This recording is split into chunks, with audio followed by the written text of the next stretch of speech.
Welcome to Ink and Fitness. My name is Anthony. I am someone who went from skinny to fit, and these videos are purely educational. So this way, if you are also a skinny guy, you can take what you're learning inside of these videos, apply them, be consistent with them above all, and see your own results. If you are someone looking for one-to-one coaching, a game plan, something that's personalized to you, then feel free to check out the one-to-one coaching link down below in the description and see if it's a good fit for you. But enough about that. Let's get straight into the video for today, where we're going to be talking about a nice, simple beginner's guide to building muscle. So it doesn't matter if you're skinny, if you're, if you're overweight, if you're kind of in the middle, if you're just new to the gym in general and are looking for a really good guide on how to build muscle, how to really get started up when it comes to eating, training, all these sort of different things, then this is the guide for you, right? So this way you can get started in the right direction and at least take some action steps.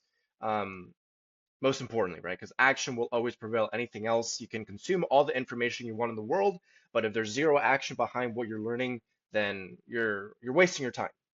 So these are the topics that we'll be covering for today. So how many days per week can you even dedicate to the gym?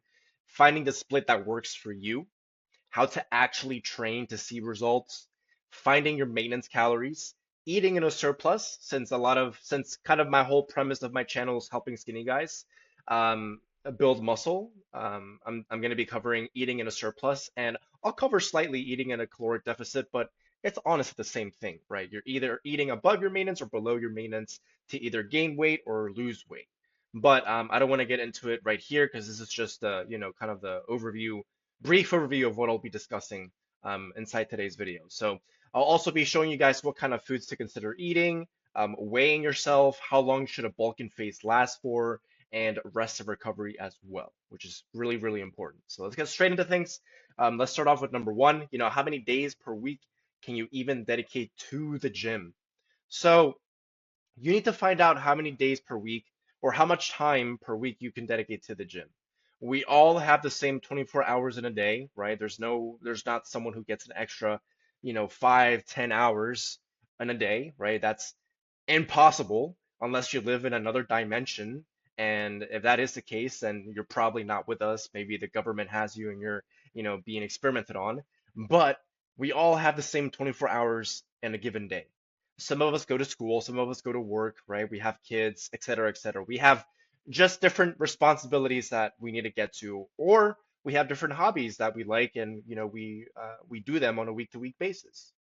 So if you're looking at this and you're starting to make excuses as to why you can't go to the gym, then I would honestly just consider clicking out of this video and just stop watching it altogether, right? Because what matters most, what I find personally from my experience, is if something matters to you, if a goal matters to you, if it's getting in shape, getting fit, if it's gaining muscle, losing weight, losing fat, if it really matters to you, then you will make time for it.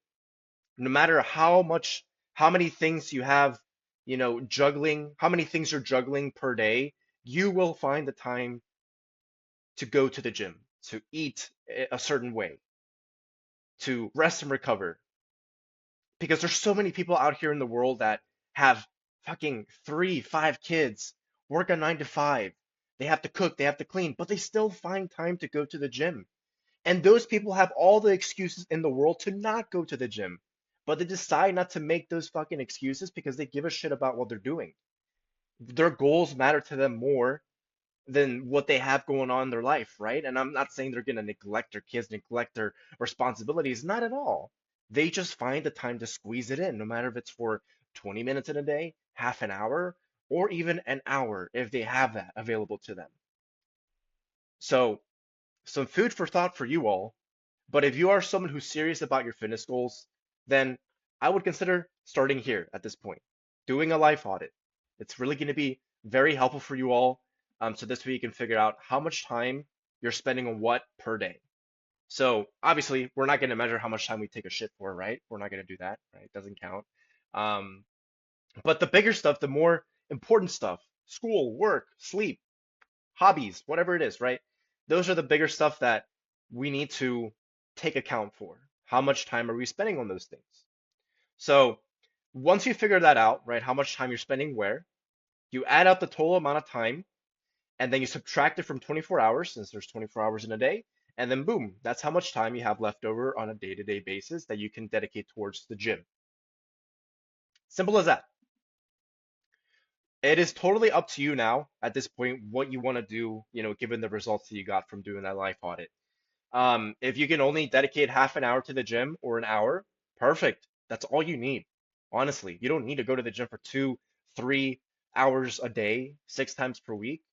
People who feed you that those lies, that bullshit that you need to do so much inside of the gym to get the best results possible, they're feeding you shit on a platter, right? And keep in mind, some of those people, maybe they're some of your favorite fitness influencers or bodybuilders or personal trainers, whatever it is, right? Some of them are dishonest about their gear use, right? I'm not saying all of them are dishonest. I'm just saying some of them are. Some of them are actually quite honest about it, and I love that. I respect that. I have no problem if someone uses steroids, TRT, PEDs, SARMs, whatever, right? So long as they're being honest with their use, right? If you have, but you have the wild cases though, where some people think that, oh, I'm on TRT, bro, but it's completely natural. Like, no, the fuck, it's not. Like, you are putting a hormone, an artificial hormone inside of your body to boost your performance. Now, you might need it because your testosterone is low, right? And that's perfectly fine. But to say that you're still a natural um, lifter or a natural athlete, whatever it is, that's just, in my opinion, it's full of shit. You're feeding yourself a hot steaming platter of bullshit, and you should not be feeding that platter to other people who have no idea what fitness is, who have no idea how, what the timeline for getting results is, who have no idea, of X, Y, and Z things. So there's my little tangent, right? Those people are able to work out so much for so long because they can recover quickly. We as natural athletes cannot do that. So keep that in mind. All that to say though, to bring things to full circle, you don't need to go to the gym for 2 hours, 3 hours, 6 times per week, right? You can get a really good, effective workout in by just going 30, by just going, excuse me, 20, 30 minutes, 60 minutes, 2 to 3 times per week, 4 times, 5 times, whatever fits your schedule. The most important thing is that you pick something for you that you can stay consistent with and that is sustainable for you. Because the minute you do something that's unrealistic, that's unsustainable for you, that's when you get burnt out. That's when you want to quit. That's when essentially you believe that fitness is not going to do it for you. And you just, altogether just steer off on the opposite direction of the current path that you're on. So that's what I would consider in terms of, picking how much time and how many days per week you should go to the gym. And the reason I say you can go to the gym for 20, 30, 60 minutes, 2 to 3 times per week is because what matters most is the way that you train. That's what really matters most. Because a lot of people, specifically natural athletes, right, who are new to the gym, they go to the gym 6 times per week because again, they're being fed into the delusion that you need to go to the gym 2, 3 hours a day for an absurd amount of times per week to get results.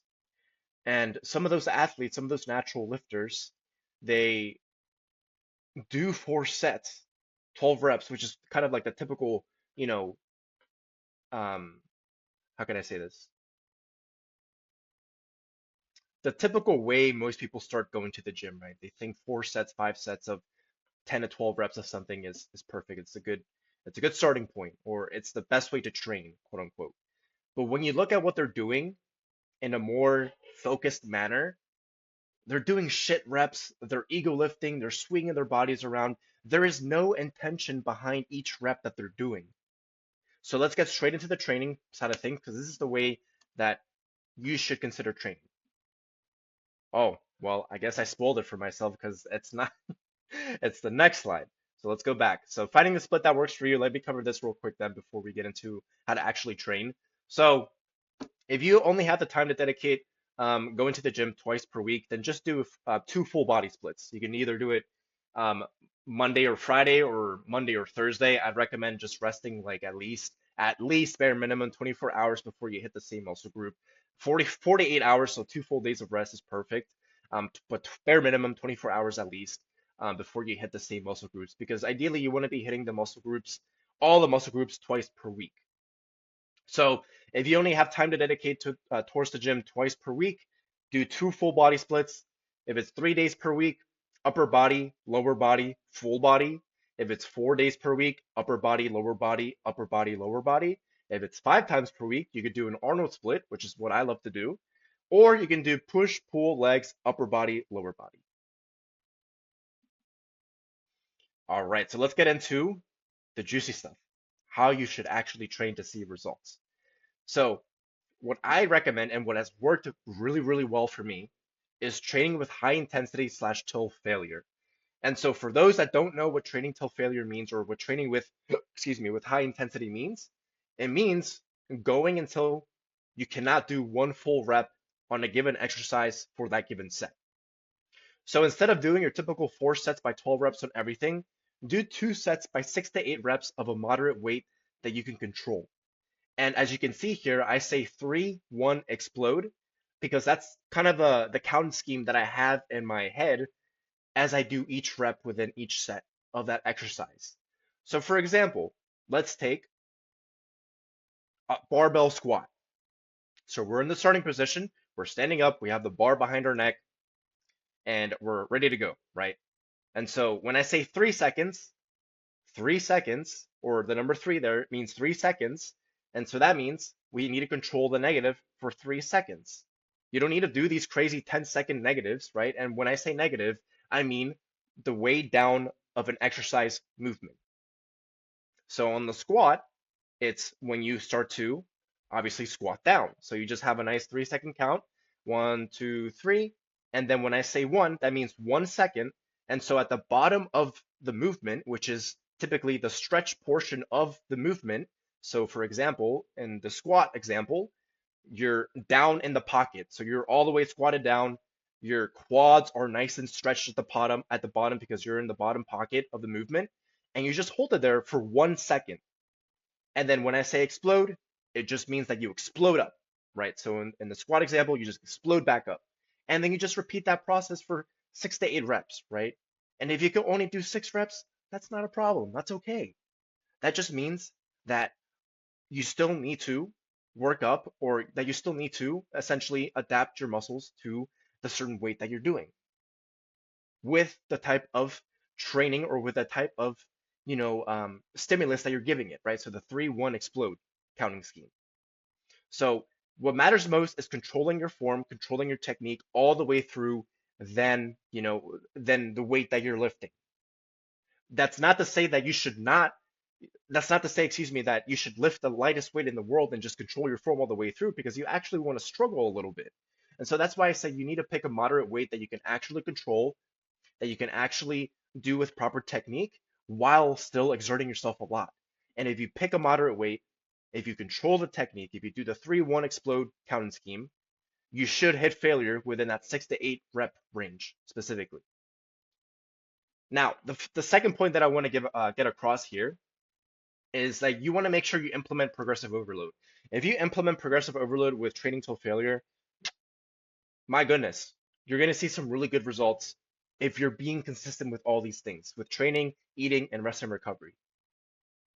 So for those that don't know what progressive overload is, this is when you increase the weight for a given exercise since you were able to perform a certain weight for the given set and rep scheme successfully with proper form. So for example, the squat example, let's say I'm squatting 135 for 2 sets, not sex, 2 sets for 6 to 8 reps, right? 135 is a moderate weight.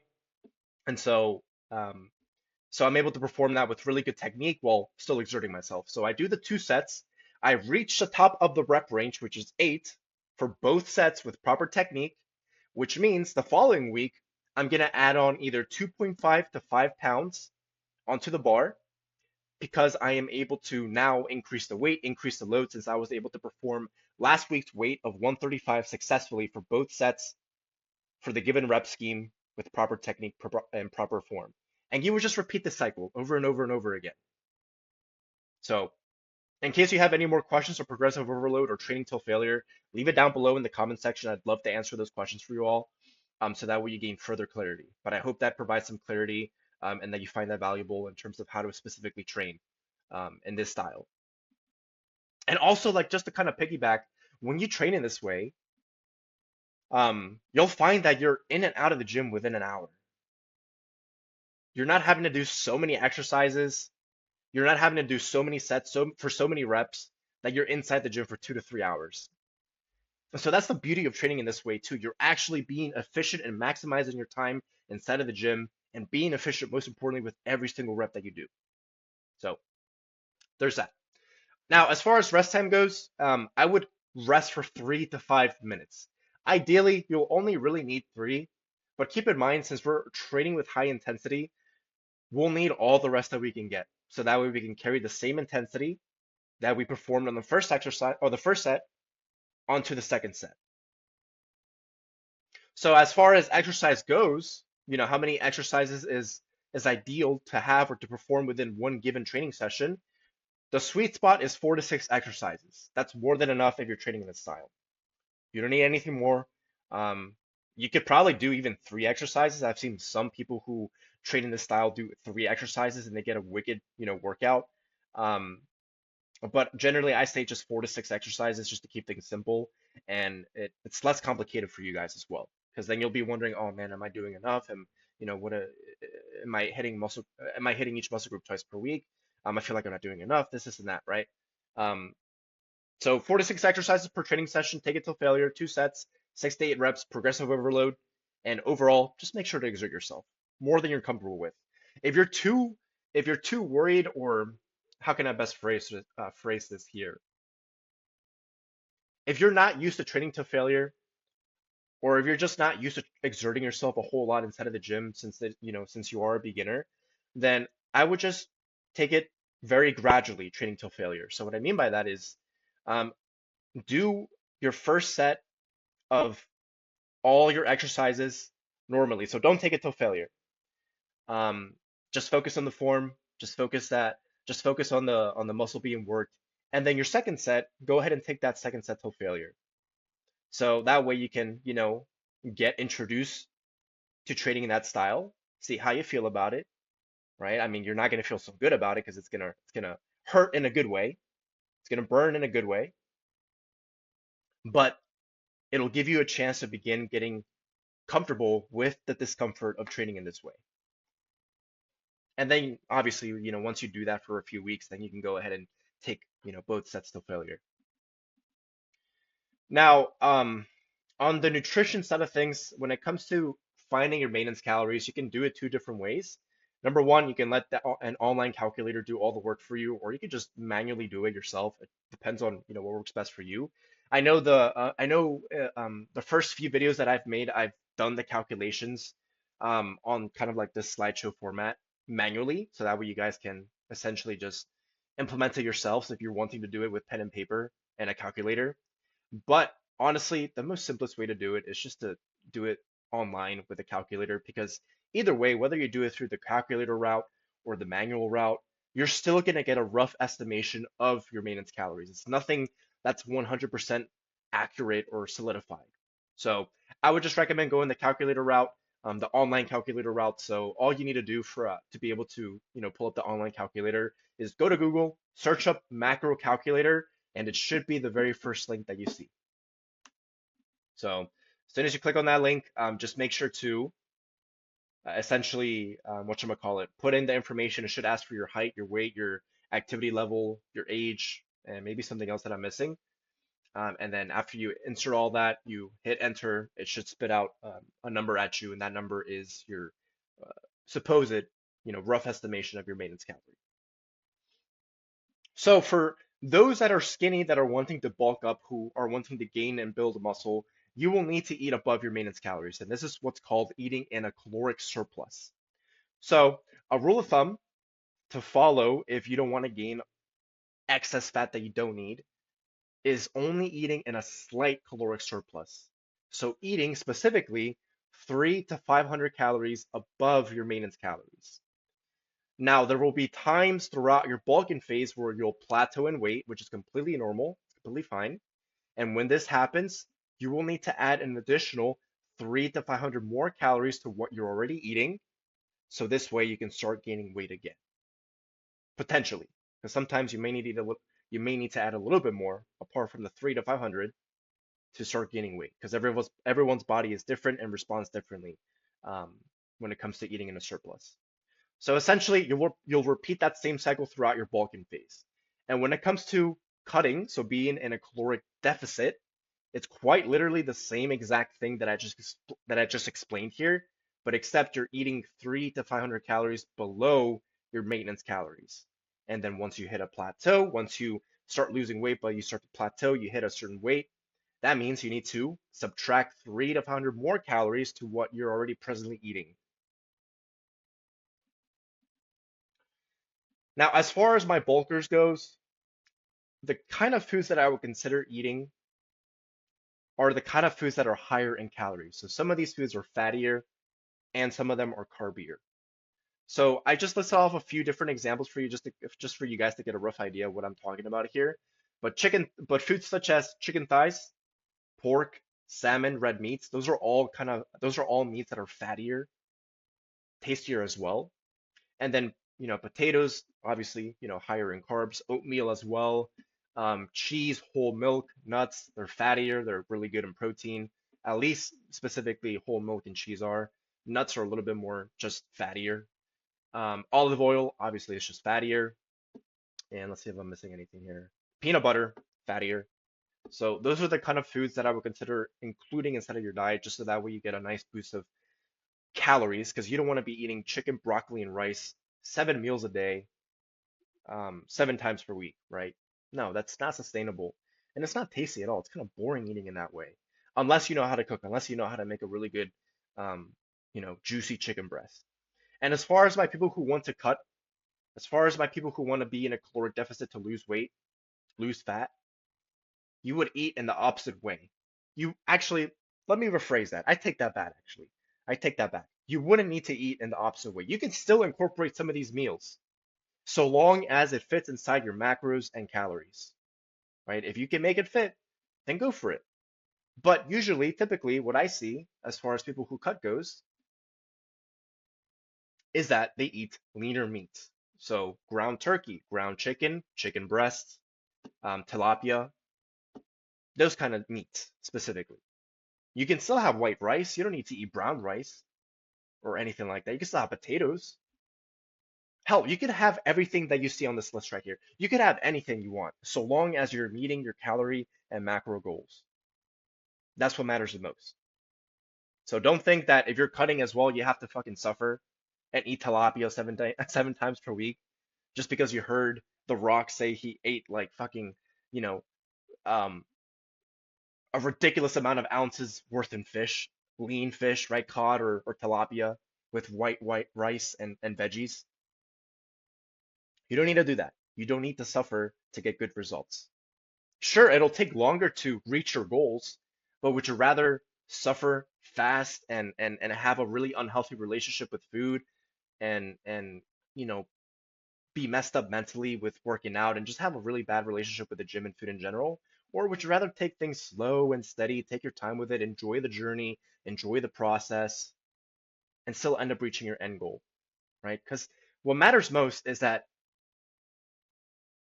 it doesn't matter how fast you reach the finish line. What matters is that you actually end up reaching the finish line. So don't get things twisted. If you're cutting, if you're bulking, you can still enjoy the foods that you want to enjoy. You just gotta be a little bit disciplined. And most importantly, meet your calorie macro goals. I know I've been saying that a lot, but it really is important. So there's that for you guys also. I'm trying to see if I missed anything here. So let me actually go into the next slide just to make sure I'm not over speaking. Nope, perfect. All the information that I wanted to say is in here. Now, going back to my bulkers, you also shouldn't completely cut out junk food as well. You can have your favorite junk foods or cheat meals here and there, but you just don't want to overdo it. Just goes back to what I was saying. As long as it meets your calorie macro goals for the day, then you're good, right? Don't overdo it. Don't eat thousands of calories above your maintenance calories, because then, yes, you're gonna obviously gain excess fat. You're gonna feel shitty, and if you do that consistently, it's gonna show, right? Obviously, if you just have one day where you're off track but weeks prior you were on point with everything, then just one day it's not gonna, mess you up or anything like that, right? But if you do it consistently, like 3, 4, 5 days in a row, then yeah, things are gonna be a little bit different. Some final points to mention. Liquid calories are your best friend if you have the budget for protein powder, just because you can make some really tasty protein shakes with them, either low calorie or high calorie, high protein as well. You don't need supplements at all whatsoever, so don't get things twisted. Personally, I only trust two specific supplements outside of fish oils, multivitamins, those kind of important vitamins and minerals. I only trust creatine and protein powder, just because I feel like those are the two best supplements that there are. If you have the budget for it, go ahead. You don't need it whatsoever, though, just so you know. Ensure that you're eating 1 gram of protein per pound of body weight that you weigh. A lot of studies show that you need maximum 0.7 pounds, or excuse me, 0.7 grams of protein per pound of body weight that you weigh, while the bare minimum is zero point 0.5. Personally, though, I'd rather overeat in protein than undereat. So that's why I say 1 gram of protein per pound of body weight. And then finally, just use MyFitnessPal to track your macro and calorie consumption, because you want to make sure you have the clear data that you need to realize that yes, what I'm eating does reflect the amount of calories and macros that I'm getting on a day-to-day basis, right? You want to make sure you have that data, so that way if you hire a coach, or if you are your own coach or whatever it is, right? Then you can show that data and say, yep, I'm eating this, and that. I'm not gaining any weight though, or I'm not losing any fat. Then at that point, you'll know what needs to be tweaked and what needs to be adjusted. So that way you can start making progress again. One final point that I want to mention though, as far as the protein part goes, please make sure you eat your protein, right? Again, I'll always heavily emphasize I'd rather overeat in protein than undereat. It really is super important, just because it's an amino acid that your body needs to repair and rebuild the muscles, especially if you are training hard. So make an effort to get your protein in. That's why I say if you have the budget for protein powder, get it. It'll help you. It makes life a little bit easier, but you don't need it at all whatsoever. But just make sure nonetheless that you're hitting your protein goals as well.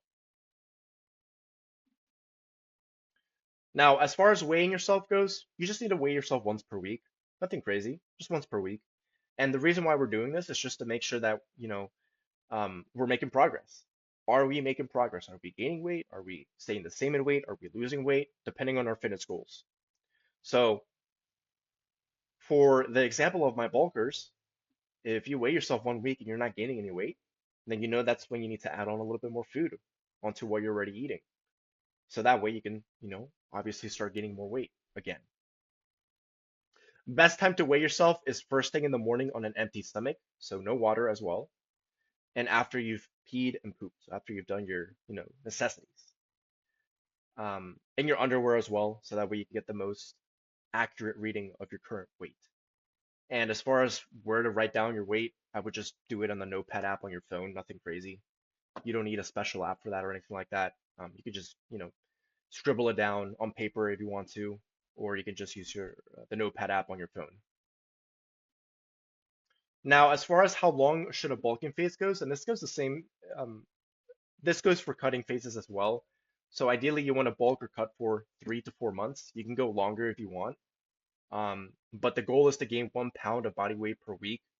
And please note, if you are bulking, not all of that will be muscle. It's going to be a combination of muscle, water weight, and fat.